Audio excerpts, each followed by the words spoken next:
So from the left, Shorit Chaudhary, MP, then Mahua Roy Chaudhary from Bihar, Shekhar Jiswal from Maharashtra, Prashant Naik from Goa, and Charlotte Wilde from UK. And this is Eric Falt, South Asia Director of UNESCO. Okay. Thank you. Thank you very much, Amitava. So we have about an hour and 15 minutes, an hour and a half, and we'll try to make it a dynamic moment. First with a number of presentations, and then we'll try to have an exchange with all of you, or at least an exchange between the panel members. Amitava has already presented all of you, so you're coming from very diverse perspectives. And to start and go right into it, I would like to invite Professor Charlotte Wilde, Chair in IP Law at Coventry University in the UK. Charlotte, the floor is yours. Thank you.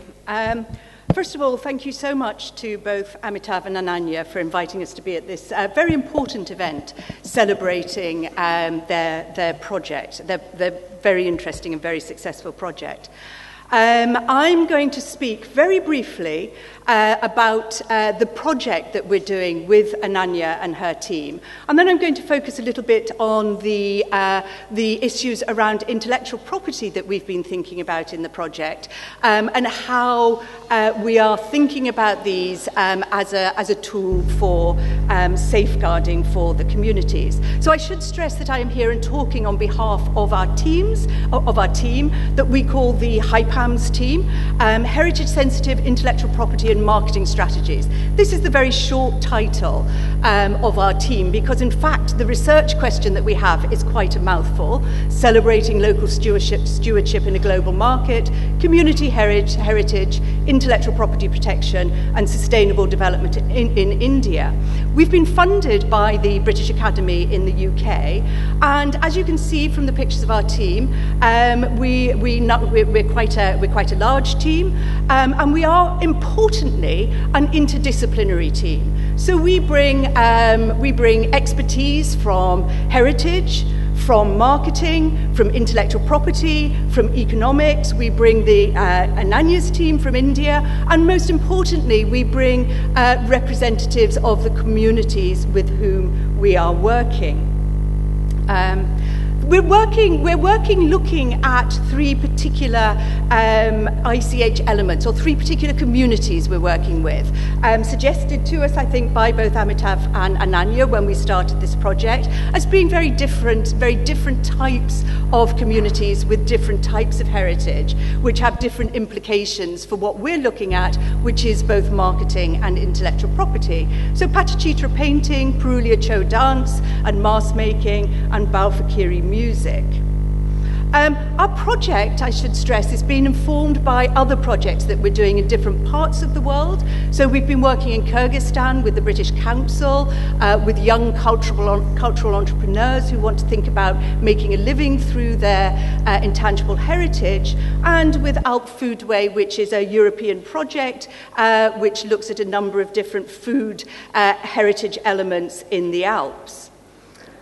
What's the HIPAMS process? I think the most important thing for me to stress is that absolutely at the core of what we're doing is the intangible heritage. So, and it's what intangible heritage is important to the communities. And then the next part of the process is asking, okay, so we talk to the communities, we find out what intangible heritage is important, we supplement that through our academic research and through information given to us by Ananya's team. And then the next question is, well, what marketing strategies might actually help the communities at their stage of development? And then once we thought about what marketing strategies might help, we ask, what intellectual property might support the marketing? So intellectual property is coming in as a tool for safeguarding in this project, very much as something that is supporting marketing and something that has the intangible heritage at its absolute core. What we think our methodology, bringing this interdisciplinary team together, what we think it actually does address some specific gaps that are there. So most communities, for instance, we start with the fact that artists do need to make a living, which we've been talking about today. So when when the communities want to move on and think perhaps about, sort of growing, marketing is not something that they can generally afford. So we're coming in with some perhaps new thinking around marketing. And then in terms of intellectual property, it's actually really quite difficult to apply conventional intellectual property rights to intangible heritage.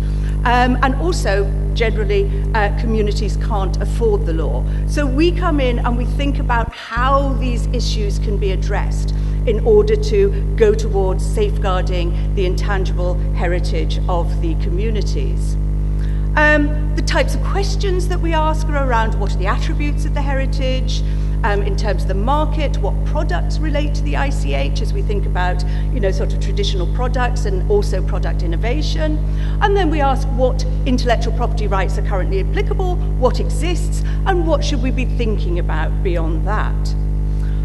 So in terms of actually thinking about intellectual property, it's really important to remember that or to think that intellectual property can only come at a time when communities have reached a certain stage of development. When Ananya's team started working with the communities, I think, sort of things were at such a low base, intellectual property and marketing would not have been relevant to what they were doing. But because of the really important work that has been done, because now the communities start to reach out and look for markets both locally and abroad, so intellectual property can come in and have a role to play. So we're also been looking at the range of intellectual property rights that might be applicable. We've heard today about geographical indications, but the two other types of intellectual property that we think could support marketing and the heritage are particularly around copyright and performance rights. In terms of being realistic, we do know that enforcement can be challenging. It is challenging in other countries. It is also challenging in Europe, in India. So what we think, what we've been trying to do with the intellectual property is to focus rather on promotion and outreach rather than protection and enforcement, although that is, of course, important. And we've also got to be very sensitive to the collective nature of the communities and the sometimes individual nature of intellectual property. So often intellectual property looks to the individual, while as intangible heritage looks to the community. So we have to find ways to negotiate these two different ways of looking at things. And we also find it very important to counter expectations for intellectual property that are not realistic. And this is particularly so when we are dealing with intangible heritage. Stay closer to the mic. Okay. So some of the things that we have been, the emerging strategies that we have been thinking about at the moment. Social media, again, this has been mentioned today as being such an important thing to do. And it is indeed for the intangible, for the heritage communities that we're working with. So what we are engaging and talking to the communities about is whether they would like to develop top quality digital stories about themselves, about their heritage, and encourage the circulation of this information on the internet for non-commercial use. The idea behind this is that if your audiences can get really good quality information about the communities and their heritage, what they'll want to do is to come and see the communities. And when they see the communities, they'll watch the performances, and they will want to buy the heritage products as well. We also think there is a place for codes. I might call codes soft law, it might be another name for thinking about codes. But instead, sometimes as law is so difficult, you might have more of an informal sort of agreement that the communities might use when, for example, they are engaged by film companies.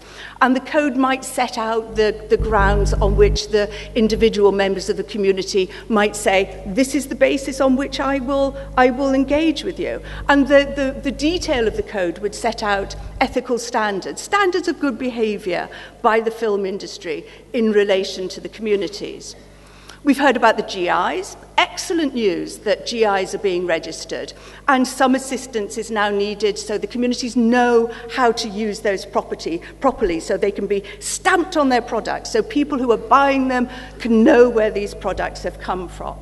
And we're also looking at sort of gaps in protection where individual trademarks or collective trademarks might be useful. We've also talked about innovation. I'm not going into this slide much because my colleague will talk about Patachitra tomorrow, but we do recognise that innovation is important, but heritage-sensitive innovation, I think, is what is really important. And so we are coming up with some examples, for instance, around narrative packaging, the use of QR codes, which can really link your consumer with your communities, and the performative element, because that is so important as something that your consumer would absolutely love when they're looking at the products. So what intellectual property helps to do is to build on the work that's already been done, filling in some of the gaps and taking it further. And it helps communities to further cement their own identity and encourages the circulation of information as well. And intellectual property can be that information carrier about information about the communities.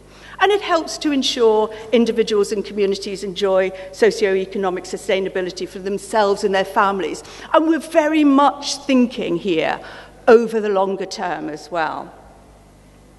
So, in conclusion, what we have been doing, what we are trying to do, and this project lasts for 2.5 years, is to complement the work that has been excellent work that has been done by Contact Base and others, and push it in new directions. We want to bring the communities together around a shared vision. We think there is an excitement about new ways of thinking in new directions, and the evidence that I would give you for that, I mean, it's not, sort of not scientific evidence, but we met with the Patachitra community a couple of days ago when we were doing our first seminar and suggesting some of the strategies that we have developed. And there was huge excitement from our team, and we did, I hope, sense a palpable sense of excitement from the Patachitra community as well with some of the ideas that we were bringing. So our methodology that we're using is very new. We do not know of anybody else who is bringing together from a research and academic perspective and bringing into practice this idea of synthesizing heritage, intangible heritage, marketing, and intellectual property. So it combines, for the communities, it combines the heritage skills, heritage-sensitive innovation, and extends the reputation of the communities. Thank you. Thank you, Charlotte, for this energetic presentation, which is going to present a big challenge to the next speaker. Shekhar Jiswal is the Deputy General Manager for Maharashtra Tourism. Aside from West Bengal, this is another state with lots of riches, including UNESCO World Heritage Sites. I'm not sure, I was just trying to refresh my memory if there's listings on intangible cultural heritage, but you're going to tell us what are the tools that you're practicing in Maharashtra, right? Thank you, Eric. And thank you, Amitava, from from Bangla.com. And Eric, as you said, we are the leading state as far as World Heritage Sites are concerned, and we have six sites which are inscribed at the moment, but we don't have anything which is on intangible cultural heritage list as such, but we are going to get one. I am going to talk to you all about only one aspect, and that's very clear, is tourism and nothing else. How do we safeguard, using tourism as a tool, the cultural heritage? And like cultural, the intangible as well as the tangible. Being a man of operations, I would like to tell you something very practical, pragmatic. The safeguarding is needed for the only thing that the threat has been very clear. The threat has been no seekers, no appreciation, and no possessors. That is, no buyers. So we have worked out how tourism can make a difference. And in the last year, we had more than 200,000 people, especially the guests, tourists, visiting different parts of Maharashtra, where my organization has got a hub and spoke model. We invite a lot, maybe artists, performing artists as well as there are arts which have resurfaced since we have an interface between the guests, we the government agency, and the stakeholders or the artists as such. We have come up with a very unique concept called as Purnima Mahotsav. Purnima means a full moon day. On every full moon day, that's 12 months that's 12 times in a year, we have a big gathering of many artists with a big confluence of tourists. It's a convergence of performances, intangible, as well as we have some handicrafts being displayed there, and people buy those. We have built up 2 artist villages, and they're doing so well.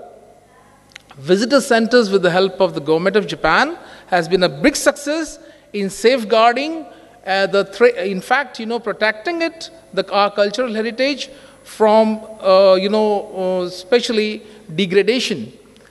Then we have something called as, I would like to give another example to you because since examples are important for me.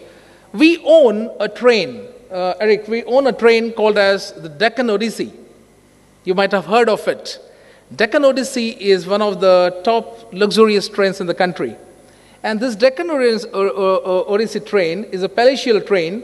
And on this palatial train, we have started introducing a few things which are very akin to our Maharashtrian culture. And they have become so famous. For example, our Gondal dance. I would not be able to tell you more about it. But Deccan Odyssey, again tourism. Since tourism has already made difference in alleviating poverty, triggering economic development, and many other things as such. And now, yes, tourism will conserve our cultural heritage and also safeguard it. That is what I believe. One more thing, have you seen, you might be, all throughout our country now, there's a famous art called as Varli. If you have seen Varli. So Varli was nowhere to be seen before 20 years. Before 20 years, the tourism department had this Varli painters and the Varli artists sitting in open like these people are performing. And they have a huge, huge attention today. And even the airport in Mumbai has Varli. Himru is another art, Paitani. So if you look into it, we have the triangle, like I told you, the guest, the government agency, and the stakeholders. Nevertheless, UNESCO has its own safeguarding, your website very clearly indicates, and we have been learning because we go to your UNESCO programs. So a lot of awareness is being created, new partnerships are being created, then we have stakeholder capacity, programs which are being done. Heritage education is also coming up. So if you look into it in a broader sense, I'm talking about cultural heritage as well as, cultural heritage of both the times, one tangible as well as intangible, as well as natural heritage, to be very frank with you.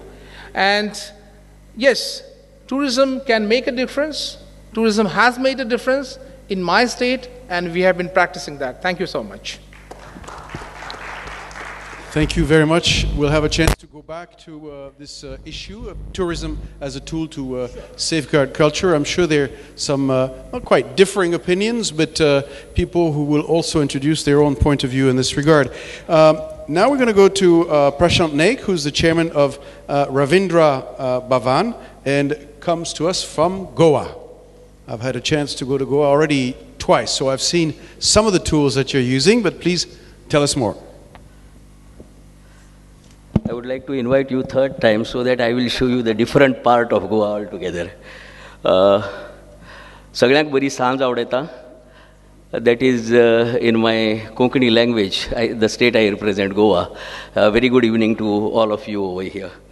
At the outset, I thank banglanatak.com and UNESCO for giving us this opportunity to be here for this two-day seminar. Along with me, my chairperson from Margao Municipal Council, Dr. Babita Angle Prabhudesai, and my vice chairman, Saish Panandikar here. I am very much thankful to Amitava because our friendship goes back to the days of Sufi Sutra or Sur Jahan. 8 years back, we have been to Calcutta for the first, and I have been to Calcutta for the first and second edition of Sufi Sutra. And from there, the friendship continued. And several times, banglanatak.com and me as Prashant Naik or my organization Ravindra Bhavan or my other organization Kokani Bhasha Mandal, we have partnered several times in different activities in Goa.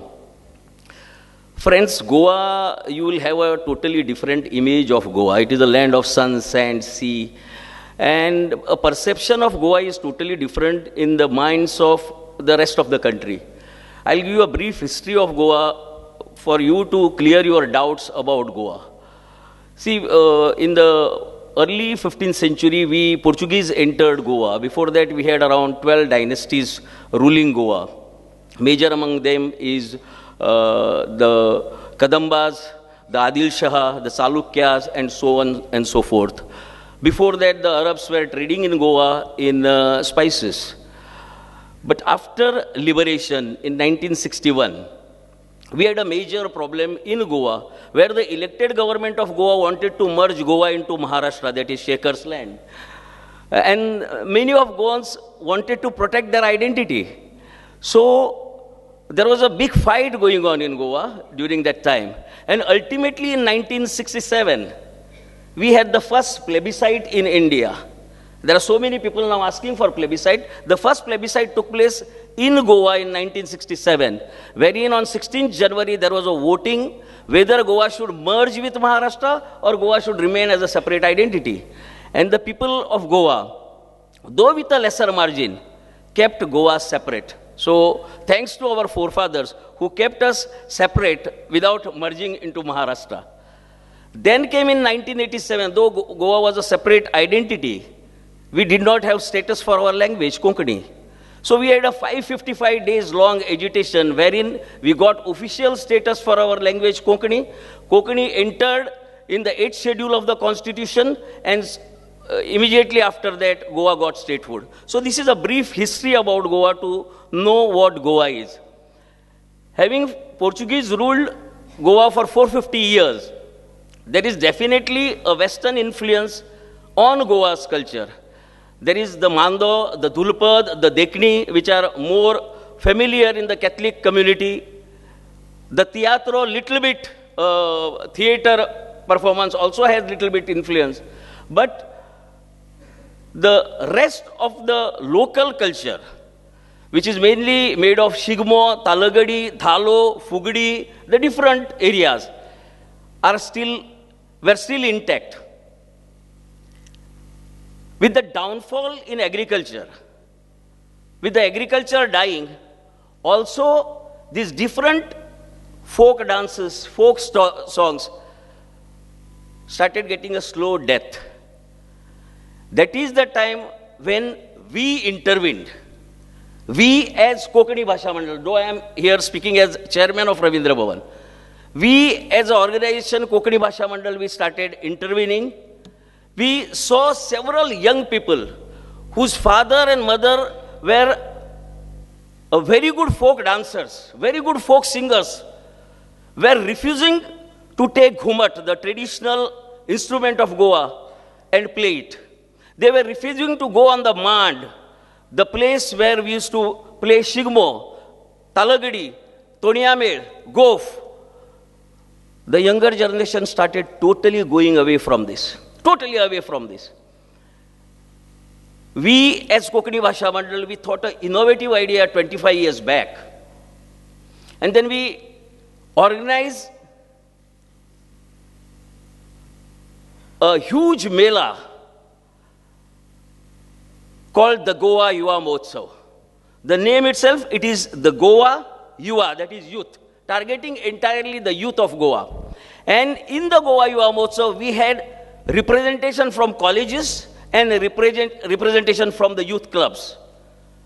Over the last 25 years, thousands and thousands of people, those who did not have any idea of Dhalo, Fugdi, or all the folk dances, folk music, got trained themselves into all these areas and have come and performed on the stage of Goa Yuva Mahotsav. And the number goes into thousands. As Ravindra Bhavan, though our tenure is for 3 years, you know that these are all political appointments. And politicians, you know, they are never permanent friends and they are permanent enemies. So that way, our term is for 3 years. But within the given span of 3 years, we have tried to train school students, starting from as young as 6 years to 20-25 years. The traditional folk music, that is Ghumat. And over the years, we have trained around 200 to 300 students in playing Ghumat. The traditional dance, there is training is going on for the traditional dancers. Goa's traditional theatre, teatro, which I referred earlier. We know Bengal has a very good tradition of theatre. Likewise, Maharashtra. And third was Goa. I think in Maharashtra and West Bengal, we don't find that much which was there in earlier days. I know people used to remain at the ticket counter early in the morning at 6 o'clock to buy a ticket for a drama, which would start at 10:30. But in Goa, the theatre, which is the traditional theatre, is running full to capacity. Ravindra Bhavan has a theatre with 1,100 sitting capacity. And if given a chance, if we give Ravindra Bhavan theatre for theatre, then I'm sure that 365 days, theatre performances will go on. Many a times the government and we as an organization require the theatre, that's why we cannot allot to them. But during Sundays, during holidays, you will find theatre running for three shows, morning 10:30, 3:30, 6:30, like that. Goa government has taken initiative in protecting and preserving and promoting theatre. And that's why they formed something called Theatre Academy somewhere around 10 years back, and they have promoted it.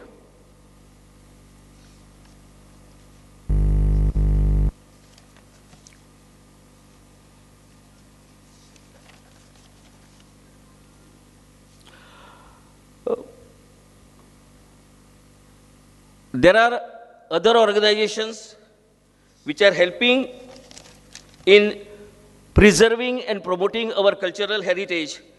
Among this is, there are two more organizations.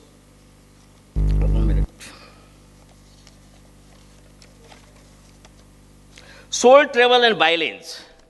Soul Travel and Bylanes, which are two new organizations, entirely a group of youth, sort of activists, who have formed themselves into an organization and promoting our heritage, our culture, wherein they take tourists to hinterland areas directly to the artists at their artist's village, at the artist's house. They take these tourists over there.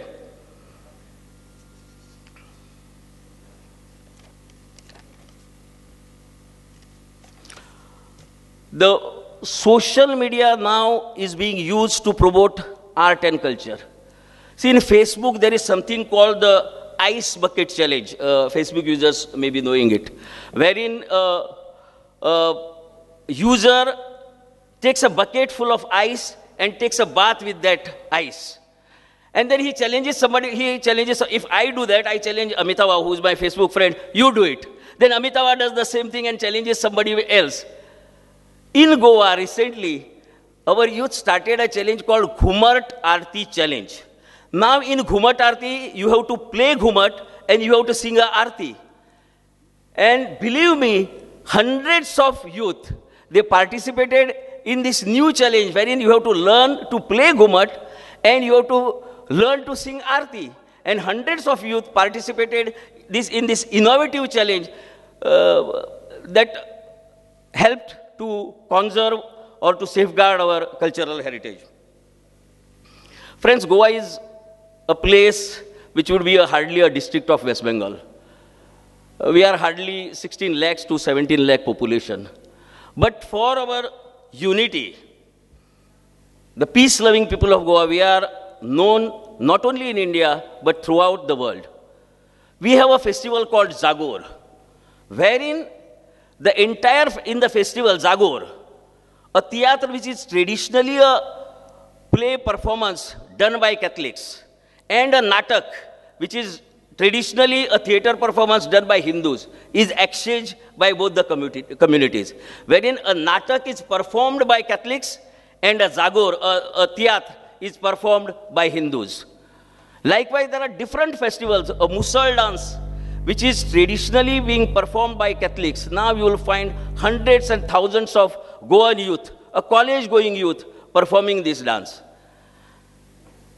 Though we have not helped in economic interest by cultivating all this, I am sure that we have helped in bringing together different communities. We have helped in breaking the caste barriers in Goa, wherein the youth, which was otherwise alienated or away from performing an art form, a folk art form performed by a different community, now with the initiative of Goa Yuva Mahotsav, there is no caste barrier. There is no religious barrier. A Hindu will perform a dance of Catholic, a Catholic will perform a dance or a folk music which is performed by the other religion. This has helped in strengthening the communal harmony in Goa. I am thankful to Amitava for one more reason. I am basically trading into flowers. I have a huge florist in Goa, and you know, florists anywhere in India, you will find Bengalis. I have my 70% of my workforce come from West Bengal, and I am thankful for Bengal for helping me to survive. They are the people, the Bengalis who are working for me, are helping me to survive in this world. Earlier, all the backbenchers, those who are sitting behind, they were considered as ordinary people. They were considered as common people. But with the intervention of BanglaNatak.com, they are the most special people from India. They have not only made West Bengal proud, but I feel that they have made every Indian proud. Compared to what BanglaNatak.com is doing, we are Darya Mein Khaskhas. That is nothing much. But with the help of BanglaNatak.com and with our initiative and the zeal of our activists, I think we'll take ahead the great work taken up by Amitava and his team. Thank you. Thank you very much, Prashant. As you can see, our first three speakers are competing in enthusiasm. So we're going to see now if we can maintain the same level with a presentation from a different part of the country. Everybody's trying to be the best spokesperson for their part of India. So now we're going to go to Professor Syed Kumar Chaudhuri, who's the director of the National Museum of Mankind.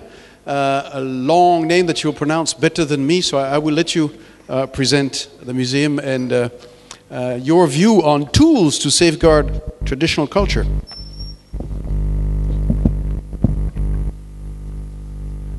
Good evening to all of you.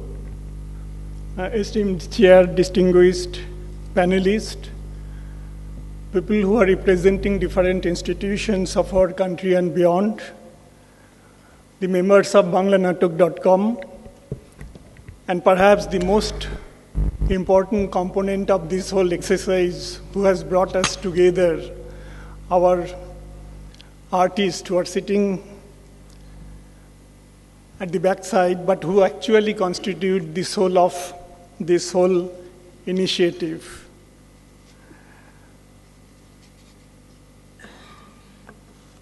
On behalf of Indira Gandhi Rashtriya Manav Sangrahalaya, which is also popularly known as Manav Sangrahalaya, some people call it as a museum of museum, which is basically an ethnographic museum. Let me once again convey my gratitude not only to the organizer, but all of you collectively and each one of you individually for being part of such an fascinating exercise. I mean, the glimpses of performances which we have reflected here that basically tells us that even in the 21st century, when the idea of globalization, liberalization, almost through which we negotiate our everyday's experience, tells us that if you respect to the tradition, if you try to nurture the skills of the people who are sitting there, then there are still so much of possibility through which perhaps we can transform our rural India. So that's the strength of the art forms and the life-enhancing experiences which banglanatok.com is doing so successfully, and perhaps that gives some kind of linkages or the lineages between the institution which I represent. I had certain slides, I'll not go into that. I don't want to take much time, maybe around 5 minutes, to talk about what exactly we are doing within this institutional frame. I found some of the people who are part of these sessions are already aware of. I know some of our artists who are representing here, they are also part of our initiation or part of our movement which IGRMS initiated almost 43 years back. We have started our journey in 1977. Let me add that we are located in the city of Bhopal. It's a 200 acres of land which our curators and the communities, which is our strength, who remained at the every stage of our activities, at the center of our activities, they have transformed these 200 acres of physical space into cultural space. We have also small presence in the city of Mysore through our Southern Regional Center. And recently, we have established an cultural interpretation center in the Manipur, in the hills of the Manipur. I am sure most of you must be aware of Mary Kom, who is our legendary Indian boxer, who represents actually Kom tribe of Manipur. Out of her MP LAT fund, he has built up a 3-storied museum, village museum in a Manipur, in a village called Khoirentak. It's a tribal hilly village, and given to us to run a village museum. And we are trying to do a lot of work in terms of the storytelling, different kinds of workshop with the village children, keeping the frame of our mandates. And I also just like to inform that we are also going to establish our 4th Cultural Interpretation Center in the Majuli Island in Assam, which is a prospective cultural heritage site. Now, our mandate is to, as I told, linking with this banglanatok.com, is to celebrate the cultural diversities of our nation, and in the process try to look at the issue of, I know the complexity or the multi-layered issues of our national integration, and then finally try to build up a kind of a circular dialogue with past, present, and future in order to understand the journey of our mankind, perhaps in a much more transparent ways.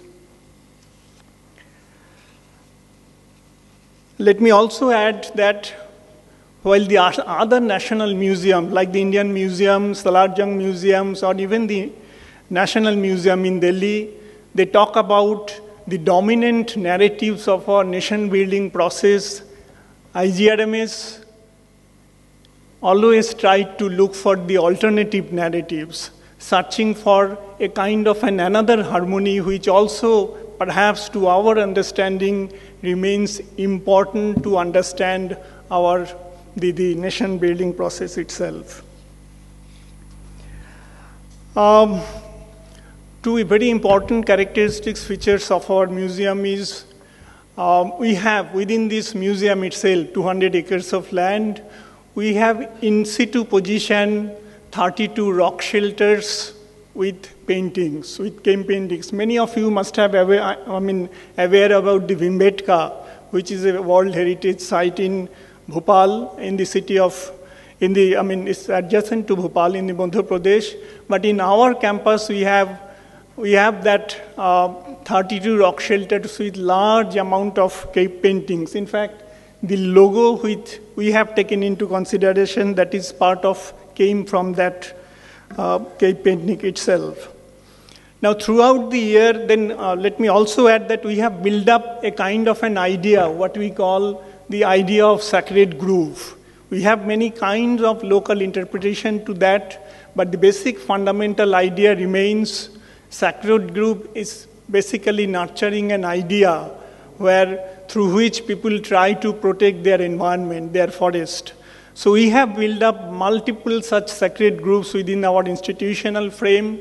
So every year, the communities who have built up that sacred group, they come to our museum and then try to celebrate through their different kinds of ritual practices and processes. Then for last 3 years, we have started what we call the Tribal Literature Festival. I'm sure many of you must be aware of Jaipur Literature Festival, which is taken a huge grand scale. But for last 3 years, we are trying to organize the national level Tribal Literature Festival, which we are doing in a great scale. And I'll inform that this coming 10th to 12th November of this coming November month, we are going to have our third, what we call TLF Bhopal, Tribal Literature Festival of Bhopal. Any one of you interested, I'll look for some of the performers here. I'll talk to the banglanatok.com so that they can be part of that celebration. Then we also do annually in different parts of our country what we call the Tribal Healers Workshop cum Demonstration. This is also a kind of a huge celebration of knowledge. I know there are intricate issues associated with this practice of the healing mechanism, which is part of our different communities, different tribes across the boundaries of the political boundaries of the state. But we have fascinating experience of organizing such tribal healers. For last 2 years, we are doing within the Bhopal campus itself. Let me also inform that this is not essentially a tribal museum, right? This is a museum which is not restricted to any kind of by any kind of community boundaries. But obviously, being an anthropological ethnographic museum, we have much more deeper commitments to those sections of our communities who remain marginalized, and the issue of the tribe or the other marginalized section, focusing on them comes from that directions. I'll also add that we have another very landmark program in our museum, what we call the Punam. Generally once or twice we do in the winter. Basically it talks about in the full moon day, we invite our Indian classical masters of our Indian classical musicians, whether it is instrumental, vocal, and you take any name of our Indian classical masters, everybody performed in our institution. And the city of Bhopal, I have seen in my last 5 years of engagement with this institution, they have a huge, huge love for the classical musical program. You can see the kind of request they make to the different instrumentalists or even the vocal musicians. Let me also add that, again, being the National Museum, I am aware about the importance of the idea of safeguard, whether it is in relation to tangible or intangible cultural art forms, whatever we can think of, right? Otherwise, there is every possibility that the community's knowledge, skills, whatever we are talking about, that may be sold in the international market as one of the cheapest commodity of our time.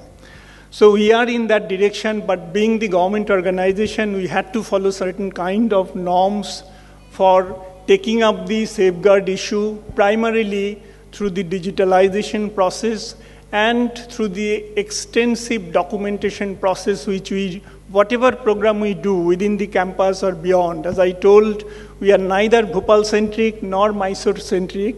We try to deal with the communities across the state boundaries. And every program is meticulously documented. Any one of you are interested, you are invited to our huge archive, which can help you in terms of building your GIS tag or whatever process you like to understand.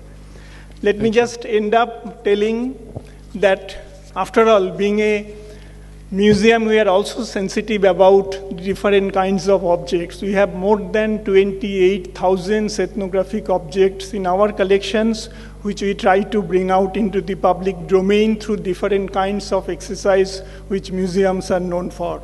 With this, let me once again invite all of you, collectively and individually, please try to get connected at least through our social network and try to ventilate your ideas. Thank you, Syed. We've run out of time, but I'm sure that everybody would agree that museums are actually a great tool. I'm sort of left a little bit hungry for more of your presentation. Do you have a couple more slides to show what this museum looks like? Okay. Because the opening slide is great, but it's only the entrance to the museum, I presume. Right. And this is a very important aspect. Again, forgive my ignorance. So this is the only national museum on safeguarding traditional culture? Please, I just want to be clear. There are many others, okay. In fact. This is actually, it's close to what we call the Bada Talab. It's a lake, 18 kilometers lake just. Okay. These are some of our collections you can... So these are open air exhibitions, okay? Right. Our open air installations, our main strength actually. Right. So these are traditional practices? We have a fascinating, what we call the tribal habitat, from where almost at least 40, what we call the vernacular and indigenous architecture from different parts of our country we have brought. It is people who brought the materials, constructed them by staying for months together in our campus. Okay. These are part of our sacred group program. We have Himalayan village. This is the Ladakh kitchen we have built up in the campus. This is the snake board. Those who are from Kerala, you must be aware of a huge snake board. So we talk about the intangible cultural heritage. Some of our artists, they try to transform the intangible cultural heritage into tangible form through terracotta and many other means of, these are part of what we call the mythological trail.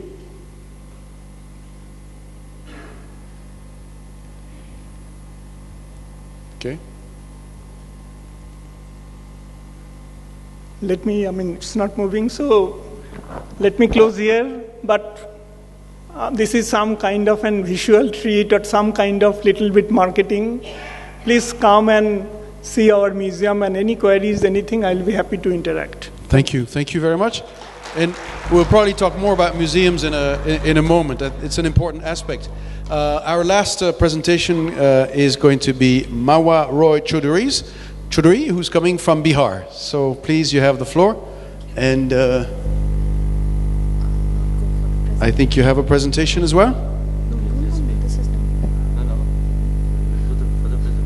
This is not my presentation. Or 2 short films, right? Yeah.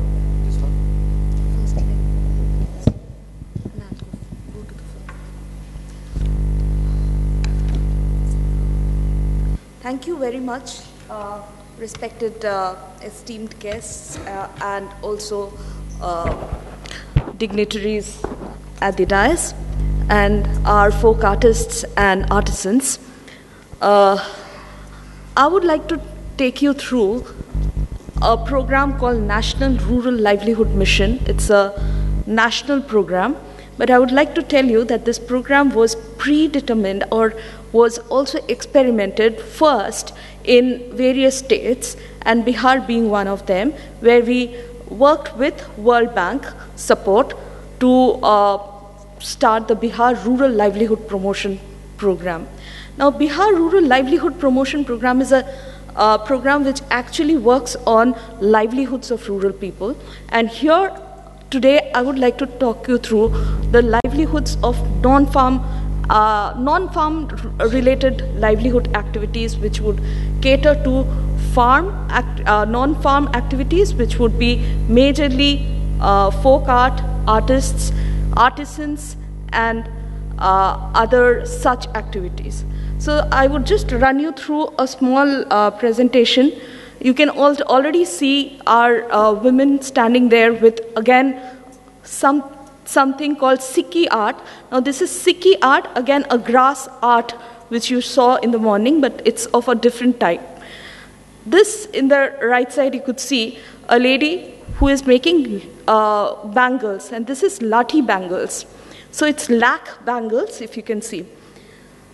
So these are the arts which are present across Bihar, and we have been able to identify various clusters across Bihar. Jivika, or Bihar Rural Livelihood Promotion Society, as we are known as, basically works for rural livelihoods, as I told you. And we have catered to, we are not very old, we are just in our 13 years of existence, and we have reached to 1 crore, that is 10 million rural households. Now, these 10 million rural households, through which we basically promote rural livelihoods. Now, how do we do this? We believe that to make any livelihood sustainable, it is important to work on institutions. It is important to work on group formation. It is important to nurture the group. It is important to nurture the governance in the group and sustain them. It is important to teach or nurture their financial values. It is important to nurture their marketing skills. And that is how we built on institution building as a major component of our entire program. I would not go through all these slides.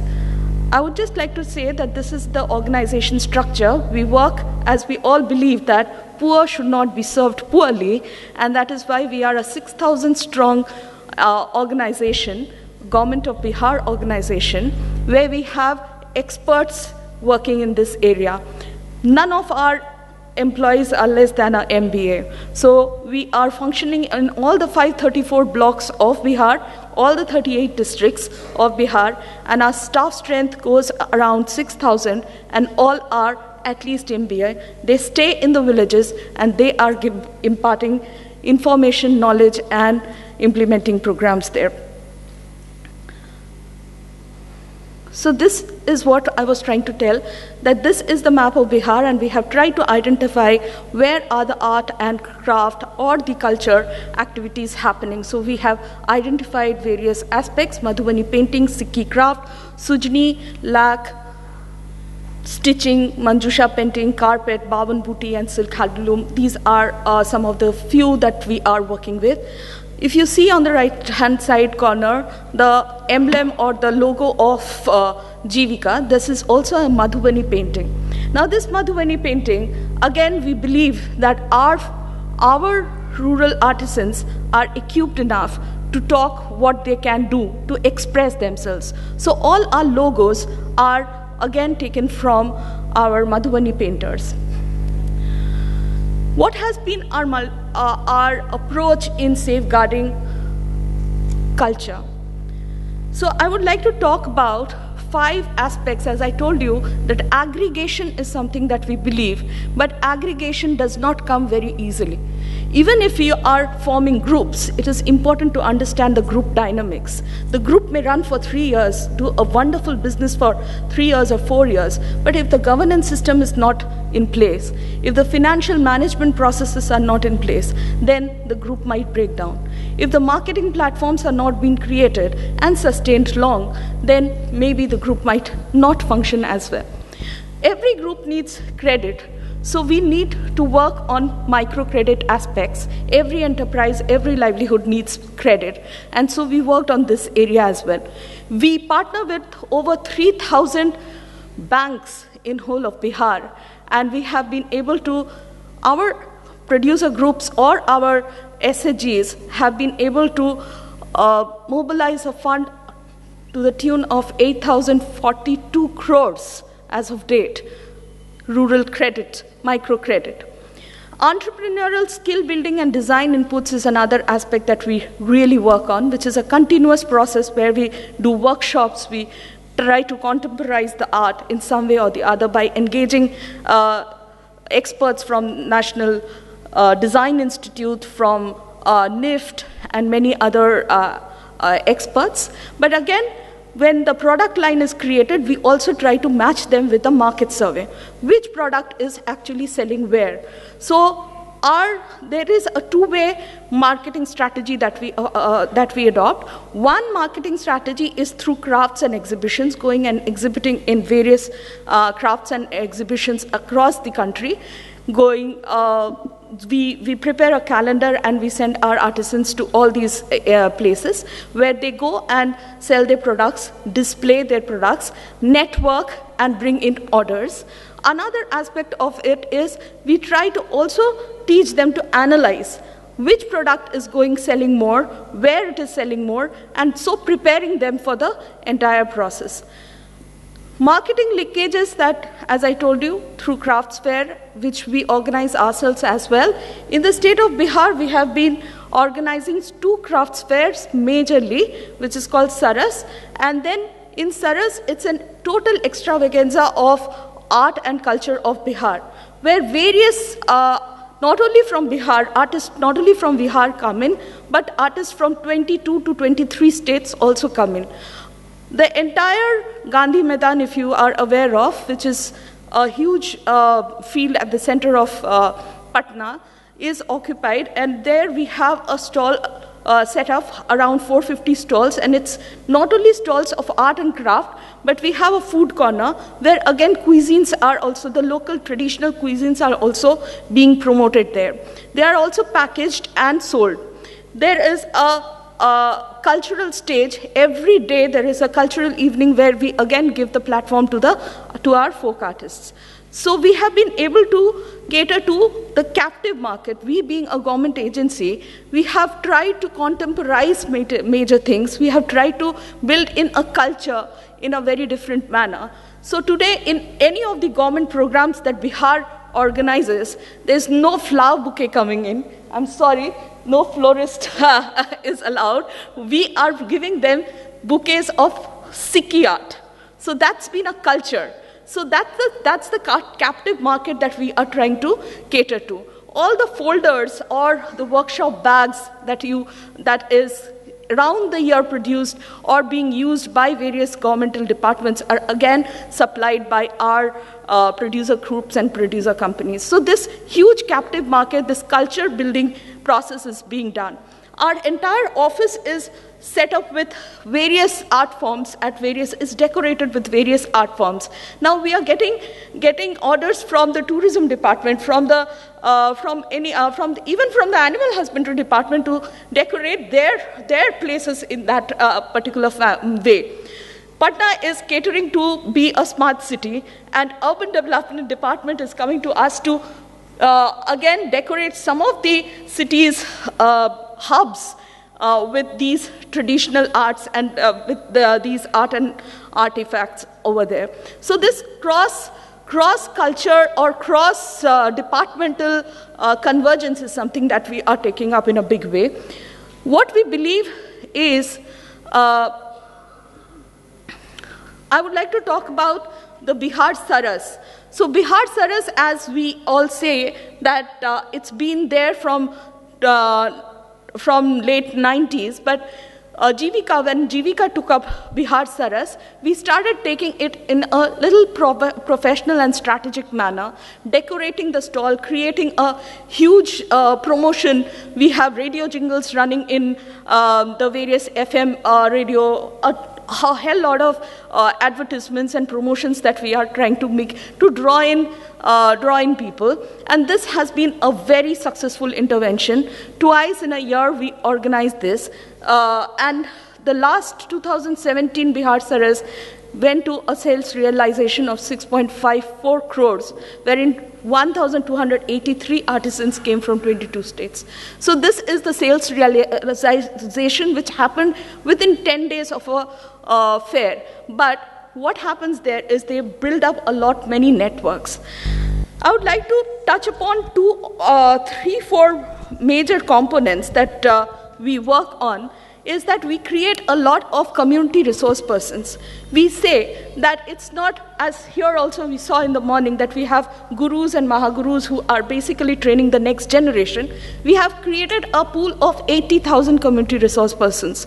Now these community resource persons not only nurture the next generation, but also are going to different states. They are going to Assam, they are going to even Jharkhand, they are going to Rajasthan, to share their knowledge, to exchange their programs, their art and craft, and also their knowledge out there. So these skilled artisans, when they go out, they are all women. They go and give their expertise there in 45 days.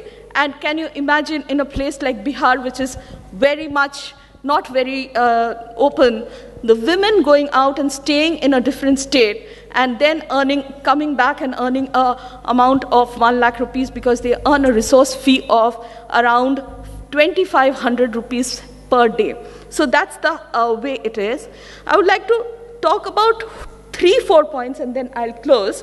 One is that we have been able to, I was recently undergoing the CLAW leadership program, and I was in London, and I was basically working with Crafts Council, and I saw how the intersectoral exchanges or intersectoral collaborations are happening. The Bentley cars that you see, the designing of the dashboards are done by artisans, and they are played heavily. Johnson Tiles have actually basically collaborated with the artists out there. We are also trying to venture into these areas. We have tried, our Madhubani paintings have gone into tiles now, tile making now. So this sort of an intersectoral thing is happening.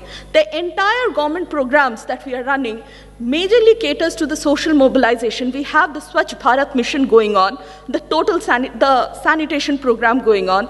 We have the nutrition program going on. Our folk artists are being nurtured to tell these, to propagate these social messages. From 42% of sanitation, of ODF coverage in Bihar in 2014, till now, we are at 100% because of their interventions at those levels. They are going there. We have made Kala Jathas in each and every districts.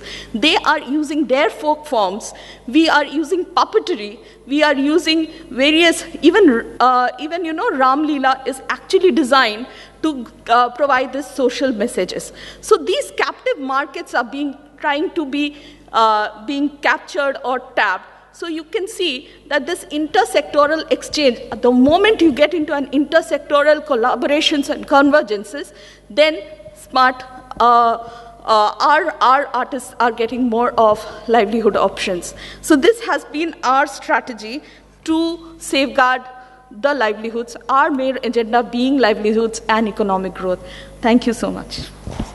Thank you very much, Mawa. You have definitely matched the other speakers in terms of passion and conviction. Thank you very much.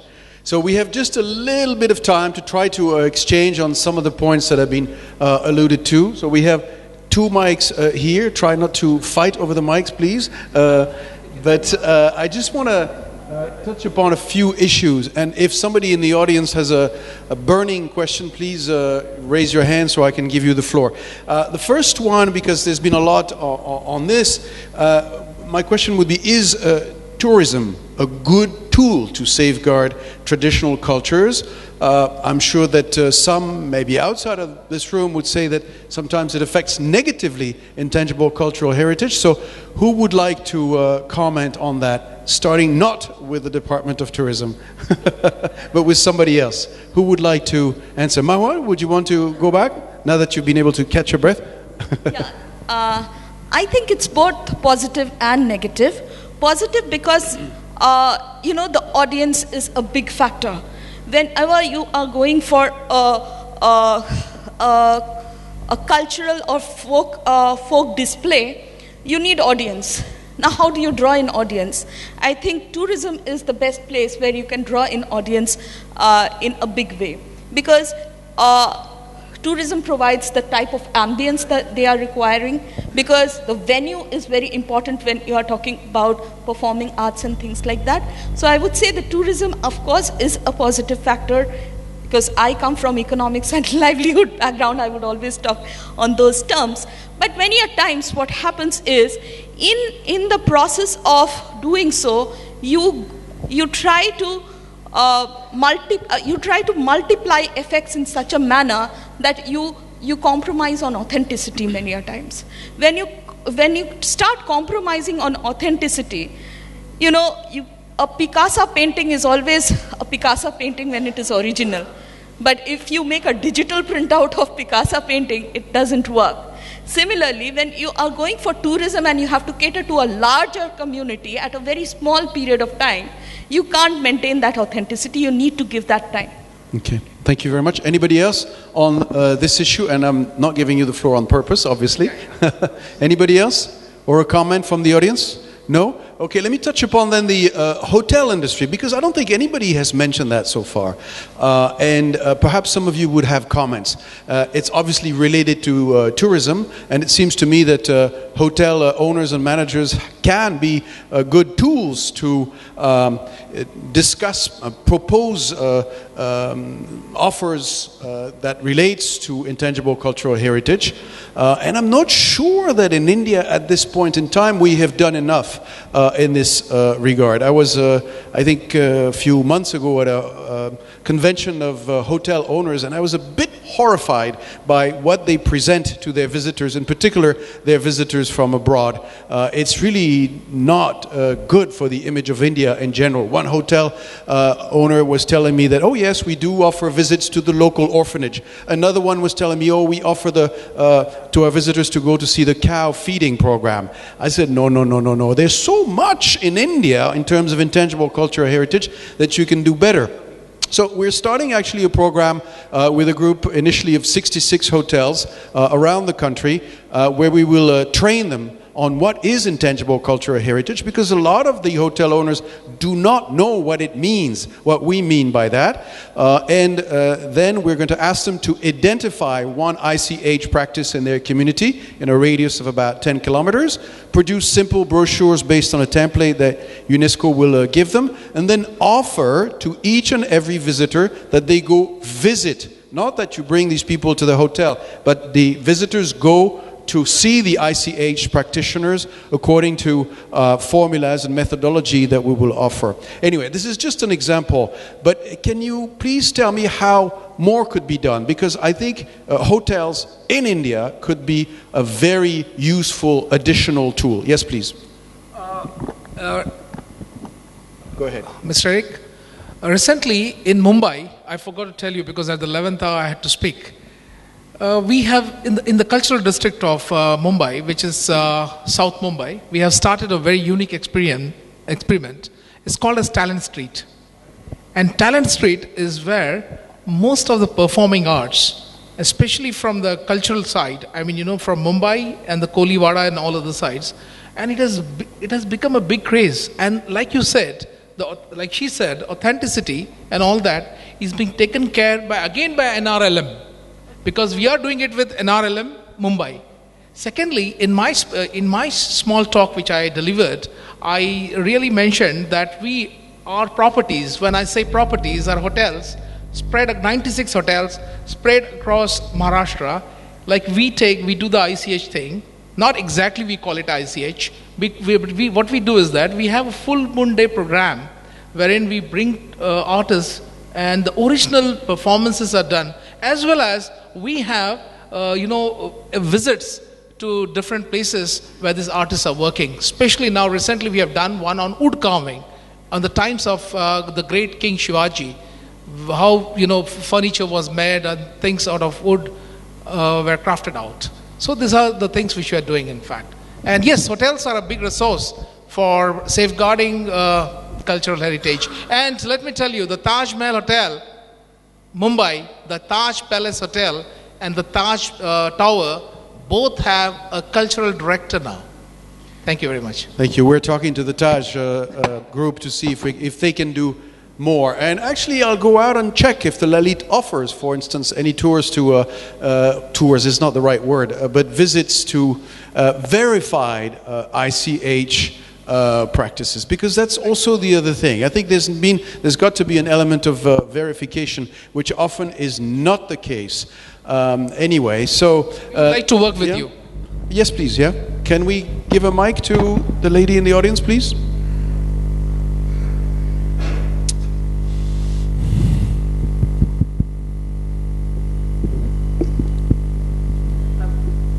I think there are a number of ways in which the hotel industry can play a role. I refer to some of the World Bank projects that I've worked on, as well as other things. One is basically as an information point, providing really good quality information about a location. It's often missing. I mean, now people use mobile phones, but even brochures, other ways of providing, good quality information. The second thing is that hotels themselves can be, in a way, a showcase for handicrafts, ways in which local products can be used either in the furnishings of a hotel. I mean, I remember working on a handicraft project in Madagascar, where that was one of the efforts of some of the smaller hotels, and that was most successful. And then they also became a sales point. And I think the other thing is, having well-informed staff who can guide, who can say to visitors, these are the things that are around, and even having some way of encouraging people to use local guides who can take them to see places, and basically having a visitor experience that has a lot more depth to it. As well as, there are many other aspects of that, including the environmental side, so that hotels are participating in having a green attitude and practice.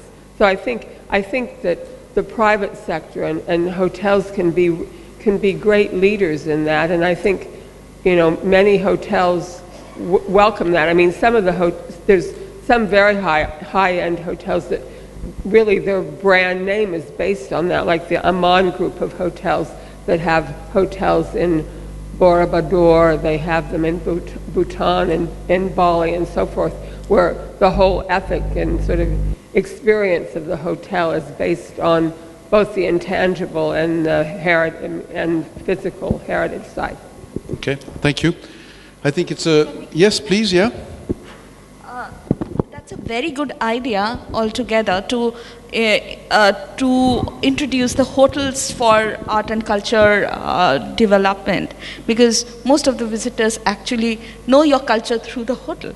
But there is my apprehension is that it would be taken away by the elite fine arts people. Because if you have to really give that space for the traditional art thing, it becomes very, very important that how do we inculcate our rural artisans to go and negotiate with these hoteliers. It's not very easy. We tried to do it with Leela group of hotels in Delhi. We did get orders for the first time, but they always required a very professional touch to it. When we were using natural dyes, they said we need the colors brighter. You can't use this, it doesn't look good.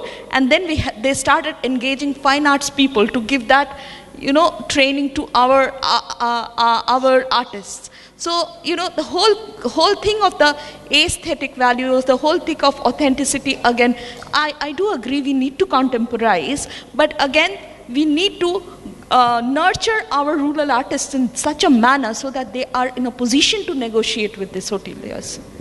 Thank you. This is helping me jump to the next point, because we could stay on this one for quite a while. But let me jump to the issue of community resource persons. Several of you have mentioned it. And I think that if the project in West Bengal with banglanatak.com has been successful, it's also because they're strong local resource persons. Would anybody care to elaborate on this issue here or in the audience? No? Okay. Did you want to take the floor earlier? Well, I said it seems to me, quite obviously, based on the success of benglanatak.com in West Bengal, and from what several of you have said, that in order to make things work, you need, as a tool, to have strong local resource persons. That was the point that I was trying to highlight here. Okay? Yes, Amitava, you want to say something? Yeah. Before I go to this, I will just say something about Mahua's point. I think it is important to take Mahua's points from two perspectives. One is, Eric's point was hotel guests going out to the villages to see rural traditional artists. Another is, your point of concern was negotiating with the elite market. Now, here, this actually leads to the resource persons, because a catalytic organization has to take a role to talk to people like Leela or anyone that here these are traditional rural artists, their essence is their motif. So from the artist to art labor, the effort is not to make that. The effort is just to make the reverse. In the unskilled daily labor to artist. Not artist to art labor. So that's why resource person, not only at the field, but also at the management level, understanding of that point is very, very important. Directly coming to Eric's point, let's say Baul Fakiri, or in one hand I will put Baul Fakiri, other hand I will put all the other folk art forms. If I go through all the other folk art forms, they are all lifestyle folk art forms. With time, it changes. So one has to understand, one has to analyze which component is the heritage, rather than trying to become a Puritan or trying to become too much of commercialization. So which part is in Patachitra, the motif, the scroll, and I'll put natural color making are the heritage. So it doesn't matter if they actually diversify even on the hand fans. But when the Chau mask makers, if they do it on, let's say if they make Kathakali dance, that is not the heritage of that place. So understanding of that is very important, and that happens across the organization. Most of the organizations in this field lack quality field people, because there is a saying that if you do not really invest in people, then they will not come forward. And language is a barrier. So quality field people, and then training them, building capacity not only on the artist, but also on this essence of this capacity building, art for life. Because I have seen Jivika and all the figures and everything. It's such a beautiful program. But one very important part is that activity and process. These two are completely two different things. So I think it will be good, in particularly this case, if the resource persons also understand the process and be sensitive about the art forms. I think that is where the crux lies. Okay, thank you. Another point that I think was of great interest as we tried to look at tools again to safeguard traditional cultures. Museums and other such spaces are critical. That's why I was keen to hear a little bit more from you, Sarit. But I don't know, I wonder. I've traveled like many of you around the world. For me, the gold standard when it comes to museums showcasing the intangible cultural heritage of a country is probably Seoul, Korea, where there's one of the most amazing museums that I have seen, where anytime I go to Seoul, I like to go there just to refresh my memory and try to understand their culture a little bit better. But this is probably the only museum I've seen in the world. I forgot the very complicated name. Junie, you must help me. The one on arts and crafts and traditions of Korea in the center of Seoul. You know the one I mean? You must know the one I mean. Anyway, it's the only museum where after going through the museum after 3 hours, I was like, oh, okay, I get it a little bit. Now, are there such endeavors that, like yours in Bhopal? Are there enough such spaces? Now I'm moving on from not just museum, but spaces to understand the intangible cultural heritage of India. Is there enough support provided for these spaces? We have 3 minutes to debate that. Who would like to? Please, whoever. I'm very proud to tell you that the government of Maharashtra has created 2 visitor centers, the world's biggest visitor centers, in fact, now, as we talk. Where? And Where? they are Ajanta and Ellora. Okay.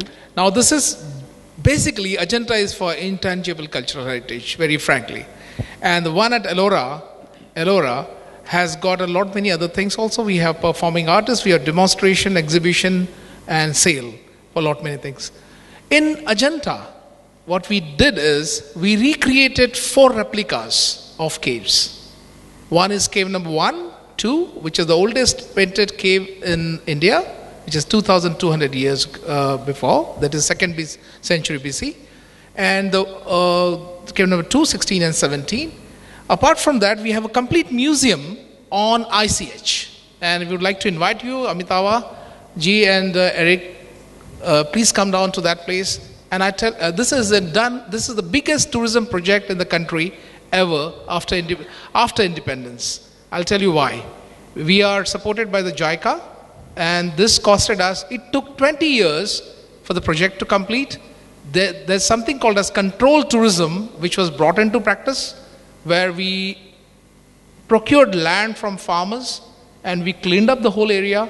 Now 800 acres, that is almost 560 hectares of land, is now belonging to us. There is no development zone, NDZ, and the visitor center, one can mistake it as a nuclear facility from the top. Okay. They're so huge.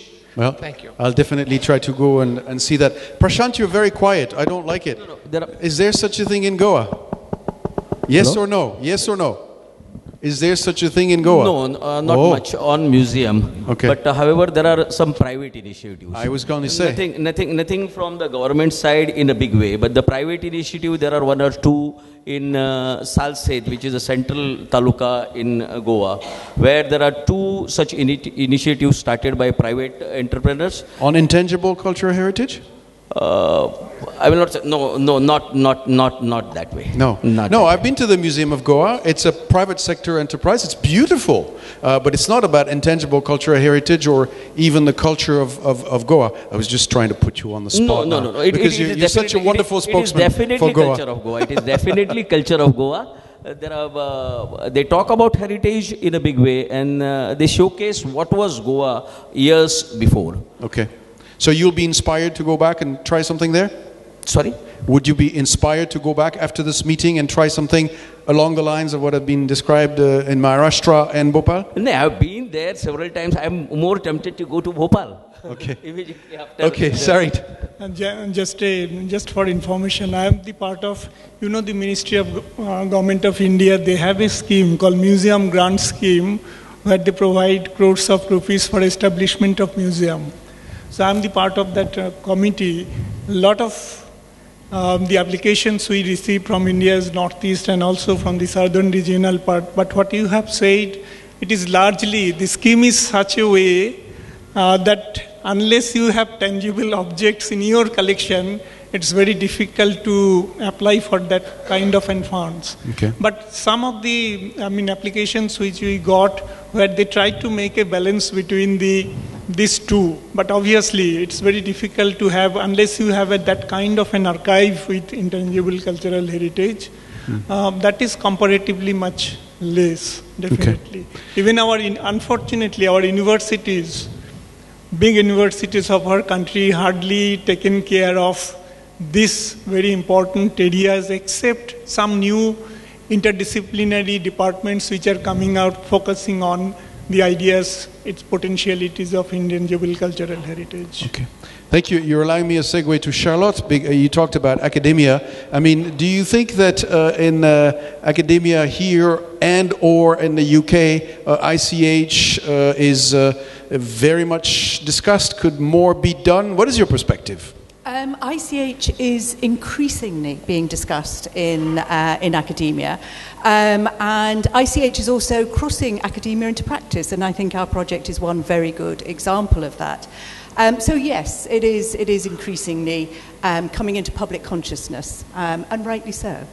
And one of the things that I would like to do, maybe not now, okay, I would like to discuss what authenticity means with you in terms of ICH. But Okay. I'll leave that for another time. Unfortunately, we don't have enough time. There's many other aspects that we could have discussed, at least just from my notes. Again, we're talking about tools, so tools have to be practical tools. I was very interested to hear about, because several of you mentioned it, melas and festivals, I think quite clearly are a wonderful tool to safeguard intangible cultural heritage. One or two of you mentioned exhibitions. Exhibitions sometimes, what I see, leave me a little bit unhappy after, you know, I'm not always very satisfied with exhibitions. But anyway, it is also quite clearly a tool. We talked about social media as a tool. One or two of you talked about social media. We could have also gone a little bit more at length into this area. And many other aspects, I think, working with youth, working for and with women, we've already talked about that. It's not obviously tools per se, but they should be very much and intricately involved in anything we do in the field of ICH. The most intriguing one for me was the full moon thing. Two of them mentioned that they do things on the full moon. I wonder, this is to make people crazy about ICH, right? Anyway. Thank you very much. This will have to conclude our session for now, and we will pick up again in 15 minutes sharp, right, Amitava? Yes. Okay. Thank you very much. Thank you.